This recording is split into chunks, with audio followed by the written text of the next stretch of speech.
Acne prone skin असलेल्या मुलींना हे नक्की रिलेट होईल. मला खूप वर्ष वाटायचं की मेकअप माझ्यासाठी नाहीये. कारण मेकअप केला की पिंपल अजून जास्त दिसायचे, टेक्स्चर उठून दिसायचं आणि कॉन्फिडन्स तर पूर्णच जायचा. मी कितीतरी वेळा मेकअप करायचा प्रयत्न केला, पण फाउंडेशन पिंपलवर राहायचंच नाही. टेक्स्चर जास्त दिसायचं आणि मग सगळा कॉन्फिडन्स निघून जायचा.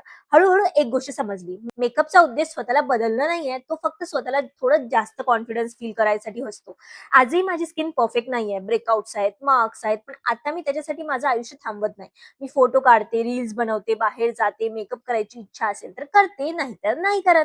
कारण आपल्या चेहऱ्यावरचे पिंपल्स आपली ओळख नाहीयेत. आणि हो, या प्रवासात मला काही अफोर्डेबल प्रॉडक्ट्स सापडले आहेत, ज्यांनी माझं मेकअप रुटीन खूप सोपं केलं. तुम्हालाही मेकअप करायसाठी 15 ते 20 प्रॉडक्टची गरज नाहीये. खूप सिंपल आणि कमीत कमी प्रॉडक्ट्समध्ये तुम्ही खूप सुंदर मेकअप करू शकता. जर तुम्ही ॲक्ने प्रोन स्किनमुळे स्वतःला कमी समजत असाल, तर स्वतःवर इतकं कठोर होऊ नका. क्लिअर स्किन असो किंवा ॲक्ने प्रोन स्किन असो, तुम्हीच सुंदर आहात. मेकअप करा किंवा करू नका, पण स्वतःवर प्रेम करायला कधीच विसरू नका.